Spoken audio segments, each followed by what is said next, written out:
എന്റെ പ്രിയമുള്ള സഹോദരങ്ങളെ, ജീവിതത്തിന്റെ ഒരറ്റം ഒന്ന് മുട്ടിക്കുന്നതിന് വേണ്ടി, തന്റെ കുടുംബത്തെ പോറ്റുന്നതിന് വേണ്ടി അന്യ രാജ്യങ്ങളിൽ പോയി കഷ്ടപ്പെടുന്ന പ്രവാസികൾ, അവര് അല്ലാഹുവേ നേരെ ഭക്ഷണം കഴിക്കാറില്ല.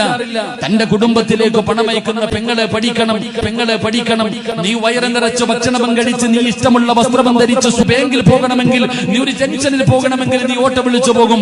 ആ പ്രിയപ്പെട്ട ഭർത്താവ് കുബൂസും തിന്നിട്ട് അല്ലാഹുവേ സഹിക്കാൻ കഴിയാത്ത കഷ്ടപ്പെടുമ്പോ അതിന്റെ ഇടയിൽ നിന്നുകൊണ്ട് പടച്ചവനെ പാവങ്ങൾക്ക് വാരിക്കൊടുത്തു. കോടിക്കണക്കിന് എത്രയോ സംഘടനകൾ.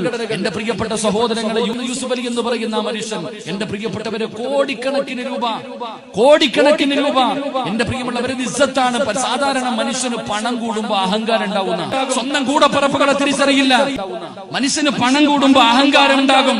സെൻട്രൽ ജയിലിന്റെ മതിൽ കെട്ടുന്ന പോലെ വീടിന്റെ ചുറ്റുഭാഗത്തും മതിൽ കെട്ടിക്കെട്ട് തന്റെ അയൽവാസിയെ പോലെ തിരിച്ചറിയാത്ത ഈ കാലഘട്ടത്തിൽ എന്റെ പ്രിയമുള്ളവരെ, ഇന്ന് കേരളത്തിലെ ഏറ്റവും വലിയ പണക്കാരനായ യൂസുഫ് അലി, ജാതിയും നിറവും നോക്കാത്ത കോടിക്കണക്കിന് രൂപ പാവപ്പെട്ടവർക്ക് വേണ്ടി പടച്ചവനെ ആ മനുഷ്യൻ സദക്ക ചെയ്തു.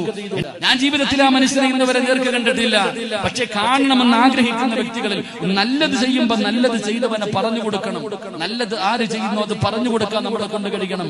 എന്റെ പ്രിയമുള്ളവരെ, ആ മനുഷ്യൻ ഇത്രയും കോടിക്കണക്കിന് രൂപ കൊടുക്കാനുള്ള കാരണം ആ മനുഷ്യനറിയാം കണ്ണീരിന്റെ വിലയെന്താ, പട്ടിണിയുടെ വിലയെന്താ. അദ്ദേഹവും വളർന്നു വന്നത് ഒന്നുമില്ലാത്ത ഒരു കാലത്ത് നിന്ന്. പ്രിയമുള്ളവർ, അദ്ദേഹത്തിന്റെ കടയിൽ ജോലി ചെയ്യുന്ന ഒരു ചെറുപ്പക്കാരൻ എന്നോട് പറഞ്ഞു, യൂസുഫ് അലിയെ കുറിച്ച് ചോദിച്ചപ്പോ പറഞ്ഞു, ഉസ്താദേ, ഞങ്ങളുടെ അടുക്കൽ വന്നിട്ട് സംസാരിക്കാറുണ്ട്, നാട്ടിൽ ശമ്പളം അയച്ചോ, വീട്ടിൽ നിന്റെ മാതാപിതാക്കൾക്ക് പൈസ അയച്ചോ, ഇനി ആരെങ്കിലും പൈസ അയക്കാതെ അടിച്ചു പൊളിച്ച് അവരെ ഉപദേശിക്കും. എന്റെ പ്രിയപ്പെട്ട മാതാവിന്റെ പ്രാർത്ഥനയുടെ ഫലം കൊണ്ടാണ് ഇന്ന് ആ മനുഷ്യൻ ഇത്രയും നിലയിൽ നിൽക്കുന്ന. അദ്ദേഹത്തിന്റെ കഴിവുകൊണ്ടല്ല. എന്റെ പ്രിയമുള്ളവർ, ഇതുപോലെയുള്ള സൽപ്രവർത്തനങ്ങൾ അല്ലാഹു സുബ്ഹാനഹു വ തആല അദ്ദേഹത്തിന് ആഫിയത്തും ദീർഘായുസ്സും കൊടുക്കുമാറാകട്ടെ. കേരളത്തിന്റെ നാനാഭാഗങ്ങളിൽ, ഇന്ത്യയുടെ നാനാഭാഗങ്ങളിൽ എത്രയോ സ്ഥാപനങ്ങൾ, എത്രയോ പള്ളികൾ, എത്രയോ മദ്രസകൾ, ഒരുപാട് സൽക്കർമ്മം. അല്ലാഹു അവർക്ക് ആഫിയത്തും ദീർഘായുസ്സും അല്ലാഹു ഐശ്വര്യവും നൽകി അനുഗ്രഹിക്കുമാറാകട്ടെ. ഒരു പള്ളിക്ക് വേണ്ടി ചോദിച്ച, ഒരു മദ്രസയ്ക്ക് വേണ്ടി ചോദിച്ച, ഏതെങ്കിലും ഒരു പാവപ്പെട്ട പെൺകുട്ടിയെ കിട്ടുന്നതിന് വേണ്ടി ചോദിച്ച, ഒരു സാധുവിന് വീട് വെച്ച് കൊടുക്കുന്നതിന് ചോദിച്ച, അവർ കഷ്ടപ്പെട്ടുണ്ടാക്കുന്ന സമ്പാദ്യത്തിൽ നിന്ന് ഒരൽപ്പം ഇതുപോലെയുള്ള നല്ല കാര്യങ്ങൾക്ക് തരുന്നവരാ പ്രവാസികൾ. അല്ലാഹു സുബ്ഹാനഹു വ തആല ആ പാവങ്ങളുടെ ജോലിയിൽ അല്ലാഹു സ്ഥിരത നൽകി അനുഗ്രഹിക്കുമാറാകട്ടെ. അല്ലാഹു ആഫിയത്തും ദീർഘായുസ്സും നൽകി അനുഗ്രഹിക്കുമാറാകട്ടെ. അല്ലാഹു അപകടങ്ങളെ തൊട്ട്, അപകട മരണങ്ങളെ തൊട്ട്